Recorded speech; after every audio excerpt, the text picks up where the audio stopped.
आपने कभी home loan, property, bank या किसी सरकारी पोर्टल का फॉर्म भरा है तो आपने एक फ़ील्ड ज़रूर देखी होगी, पिन कोड प्रॉपर्टी लोकेशन। इस फील्ड को देखकर बहुत से लोग कंफ्यूज हो जाते हैं। उन्हें लगता है कि यहाँ अपने घर का या आधार कार्ड वाला पिन कोड डालना है, लेकिन हर बार ऐसा नहीं होता। तो आखिर पिन कोड प्रॉपर्टी लोकेशन क्या होता है और इसमें क्या भरना चाहिए? आइए इसे आसान भाषा में समझते हैं। सबसे पहले पिन कोड प्रॉपर्टी लोकेशन का मतलब है उस प्रॉपर्टी का 6 अंकों वाला इंडिया पोस्ट पिन कोड जिसके बारे में आप आवेदन कर रहे हैं। यानी जिस घर, फ्लैट, दुकान, ऑफिस, प्लॉट या ज़मीन का विवरण फॉर्म में दिया जा रहा है, उसी स्थान का पिन कोड यहाँ दर्ज करना होता है। उदाहरण के लिए मान लीजिए आप नौकरी के कारण बेंगलुरु में रहते हैं, लेकिन आपके नाम की एक प्रॉपर्टी विजयवाड़ा में है और उसी प्रॉपर्टी पर आप लोन अगेंस्ट प्रॉपर्टी के लिए आवेदन कर रहे हैं। ऐसे में इस फील्ड में बेंगलुरु का नहीं बल्कि विजयवाड़ा वाली प्रॉपर्टी का पिन कोड भरना होगा। अब सवाल आता है कि संस्थाएं ये जानकारी क्यों मांगती हैं? बैंक, हाउसिंग फाइनेंस कंपनियां, सरकारी विभाग और प्रॉपर्टी पोर्टल इस पिन कोड की मदद से ये पता लगाते हैं कि प्रॉपर्टी किस इलाके में स्थित है। इसी जानकारी के आधार पर प्रॉपर्टी का निरीक्षण, कानूनी जांच, टैक्स से जुड़ी प्रक्रिया और अन्य आवश्यक सत्यापन किए जाते हैं। अब एक बात अच्छी तरह समझ लीजिए, करंट एड्रेस वो है जहां आप इस समय रह रहे हैं। परमानेंट एड्रेस वो है जो आपके आधार, पासपोर्ट या वोटर आईडी जैसे दस्तावेज़ों में दर्ज है। करेस्पॉन्डेंस एड्रेस वो है जहां आप डाक या ज़रूरी दस्तावेज प्राप्त करना चाहते हैं। लेकिन प्रॉपर्टी लोकेशन हमेशा उस प्रॉपर्टी का पता होता है जिसके लिए आवेदन किया जा रहा है। इसलिए कई बार ये सभी पते अलग अलग हो सकते हैं और ये बिल्कुल सामान्य बात है।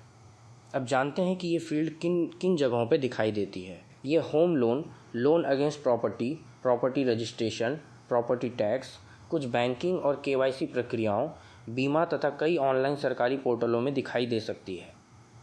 अब सबसे महत्वपूर्ण सवाल, इसमें क्या भरना चाहिए?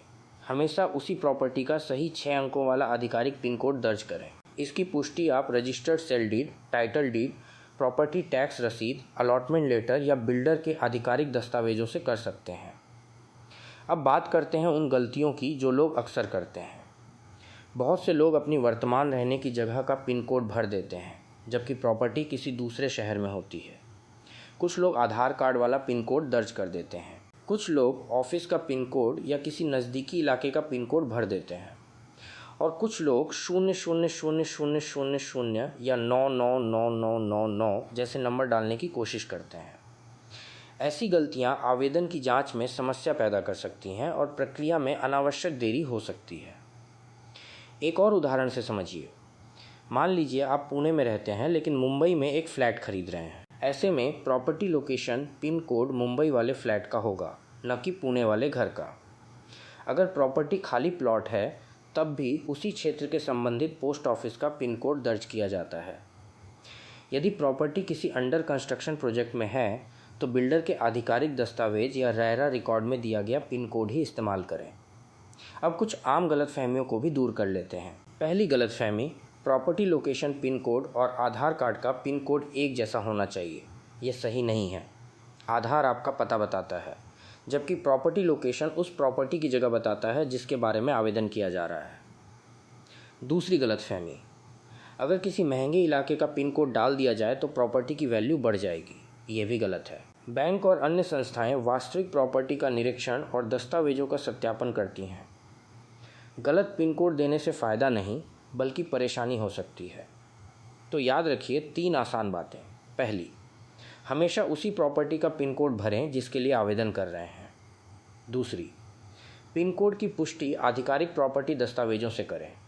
और तीसरी, अपना रहने का पता और प्रॉपर्टी का पता कभी आपस में न मिलाएं। अगर आप इन 3 बातों का ध्यान रखेंगे तो आपका आवेदन बिना किसी अनावश्यक परेशानी के आगे बढ़ने की संभावना काफ़ी बढ़ जाएगी।